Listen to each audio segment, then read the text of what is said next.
అందరికీ నమస్కారం అండి. ఏ సినిమా సక్సెస్ అయినా నిర్ణయించేది బాక్స్ ఆఫీసే, అది అందరికీ తెలిసింది.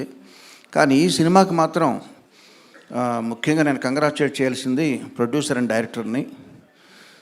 శ్రీనివాస్ గారు, సంక్రాంతికి రిలీజ్ చేద్దామని మీరు నిర్ణయించుకున్నారు, సంకల్పించారు, అనుకున్న పని సాధించారు, కాబట్టి మీకు కంగ్రాట్స్ అండి.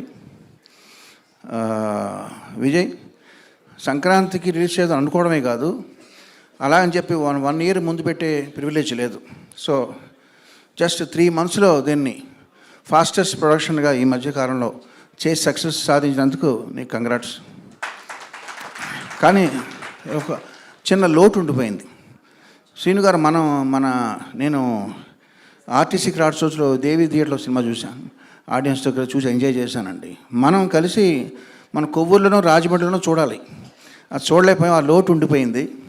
అలాగే విజయ్, నేను మైసూర్ వచ్చాను కంపోజింగ్కి. వచ్చినప్పుడు మనం కార్డ్స్ గేమ్ ప్లాన్ చేసాం, నువ్వు బాగా బిజీగా ఉన్నావు, సో మనం ఆడుకోలేకపోయాం, అదొక లోటు ఉండిపోయింది. But for that I'm very happy. మీ ఇద్దరికి కంగ్రాట్స్ చెప్పాలి, నాగార్జున గారికి కంగ్రాట్స్ చెప్పకూడదు, ఎందుకంటే ఆయనకు థ్యాంక్స్ చెప్పాలి. ఎందుకంటే కొత్త టాలెంట్ని పదే పదే నమ్ముతూ నమ్మకం ఉంచి మన టీం వర్క్ మీద నమ్మి ఆయన మనకు ఇంత ఫ్రీడమ్ ఇచ్చినందుకు thank you very much sir for repeatedly believing in our talent. And ఈ సినిమా నవరసభరితమైన సినిమాగా వచ్చింది. బట్ అందులో నవరసాలు అంటే ఏడుపు కూడా ఉంటారుగా. నరేష్ గారు బాగా ఏడిపించారు మమ్మల్ని. ఏడిపించడం అంటే నిజంగా అంత సెంటిమెంట్ మీ వల్ల సాధ్యమైంది అది. అండ్ చాలా మూమెంట్స్ ఉన్నాయండి సినిమాలో, నాకు బెస్ట్ మూమెంట్స్. నాకు సినిమాలో బాగా ఒకటే పిక్ చేయమంటే నాకు ఇష్టమైన మూమెంట్ ఏంటంటే, ఆషిక హర్ష అడుగుతాడు, ఏంటి ఒక్క మర్డర్కి ఇంత డబ్బా అంటే, ఒకటని నేను చెప్పానా అంట. So that was the best and నాకు బాగా నచ్చింది అది. ఇక చంద్రబోస్ గారితో నా అనుబంధం ఇలాగే కొనసాగాలి మీ విషెస్ ప్రకారం నరేష్ గారు. ఈ ముఖ్యంగా నేను చెప్పేది ఏంటంటే, విజయ్, నాకు స్ట్రైక్ అయింది.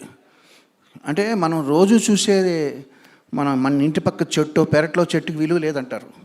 అలాగా మనం ఎప్పుడు మనతోనే ఉంటారు కదా అని మర్చిపోయి ఓ పేరు. మన ప్రీ రిలీజ్ ఈవెంట్ని అంత చక్కగా కండక్ట్ చేసిన సుమా గారికి థ్యాంక్స్ చెప్పడం మర్చిపోయావు. ఓకే సార్, నీ బదులు నేను చెప్తున్నాను. ఇప్పుడు ఇది మూడు నెలల్లో కంప్లీట్ చేయాలన్నప్పుడు రికార్డింగ్ కూడా మాకు 10 రోజులు ఇచ్చారండి చేయమని.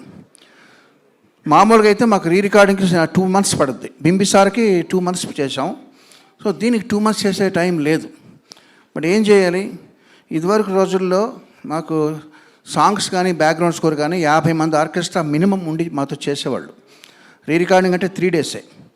ఇప్పుడు 50 మంది 100 మంది చేసే పనిని కీబోర్డ్ ప్లేయర్లు అనబడే ప్రోగ్రామర్స్ వాళ్ళు చేయడం మొదలుపెట్టిన తర్వాత, ప్రోగ్రామర్స్ తల మీద ఎంత భారం పడుతుందంటే, నాకు ఒక్క కీబోర్డ్ ప్లేయర్ నాకు మెయిన్గా చేస్తాడు, జీవన్ తన పేరు. నేను జీవన్ నమ్ముకున్నానంటే, ఎవరది? Okay, thank you. నేను జీవన్ నమ్ముకుంటే ఈ సినిమా వరకు కుక్కతోక బట్టి గోదావరి ఈదినట్టే. అంటే జీవన్ కుక్కతోక కాదు, Jeevan is very talented, but 10 రోజుల్లో చేయడం అన్నది ఇంపాసిబుల్. సో నేను ఏం చేశానంటే, సరే 10 రోజుల్లో ఫినిష్ చేయాలి. నాకు బింబిసార్కి 2 months 60 రోజులు పట్టింది. సో మ్యాథమెటిక్స్ ప్రకారం 6 కీబోర్డ్ ప్లేయర్ కావాలి. సో నేను జీవన్తో పాటు ఇంకొక 5 రప్పించి వాళ్ళని రోజు తోమడం అనమాట. సరే, ఎంతైనా వాళ్ళు మనుషులే కదండి. సో వాళ్ళు కొంచెం స్ట్రెస్ ఫీల్ అవుతుంటే వాళ్ళకి పేమెంట్ ఒకటే కాదు, వాళ్ళకి కొంచెం వినోదం కూడా ఇవ్వాలని చెప్పి వాళ్ళు ఒకరోజు అసెంబ్లీ లోపల మన లోకేశ్వరు, సాహితీ చాగంటి హిందీ సినిమాలో పాటలు పాడారు, వాళ్ళని రమ్మని ఒక కామెడీగా వాళ్ళని పొగుడుతూ ఒక వీడియో రికార్డ్ చేసి వాళ్ళకి చూపించాను. ఏదో పని ఒత్తిడిలో వాళ్ళకి చిన్న రిలీఫ్ అనమాట. సరదాగా మీరు ఆ వీడియో చూసి మీకు ఇప్పుడు అది విజయ్ చూపిస్తే, సార్ మీద రిలీజ్ చేద్దామండి, మనకు ప్రమోషన్ బాగుంటుంది, బేబీ ఇది మన పర్సనల్గా చేసుకునేది, ఇది వద్దు అన్నాను. బట్ ఇప్పుడు సక్సెస్ అయిన ఆనందంలో ఆ వీడియో మీతో షేర్ చేసుకుంటున్నాను. Thank you very much.